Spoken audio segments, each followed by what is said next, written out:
বন্ধুরা, আজ বাইরে প্রচুর বৃষ্টি, তাই কেন জানি স্কুলে যেতে ইচ্ছে হচ্ছিল না। কিন্তু কি আর করা, মা যে নাছোড় বান্দা, স্কুলে যেতেই হলো। যাই হোক, স্কুলে গিয়েছি। আমাদের যে সময় সায়েন্সের ম্যাডাম চলে আসে। ম্যাডামটা একদম এক রোয়ালে মানুষ, কোনো কথা বলবে না, একঘেয়েমি যাকে বলে। জাস্ট ক্লাস আর ক্লাস, ডানে বামে কোথাও তাকাবে না। কিন্তু কেন যেন আজ হুট করে বলে উঠল যে আজ ক্লাস হবে না।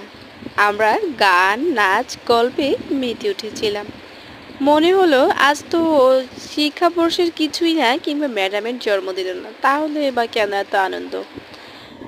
যাই হোক, অনেক আনন্দের পর ম্যাম জিজ্ঞেস করছিল, আচ্ছা তোমাদের মাঝে সবচেয়ে বোকা এবং গাদা কে আছে, দাঁড়িয়ে যাও।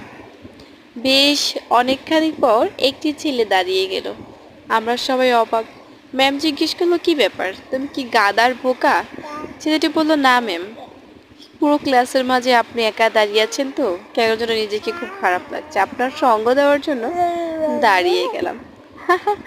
তো ছেলেটা কতটা চালাক তোমরা বুঝে নিও বন্ধুরা। আর কে কোথা থেকে দেখছো ভিডিওটা জানাতে ভুলবে না। Thank you for watching.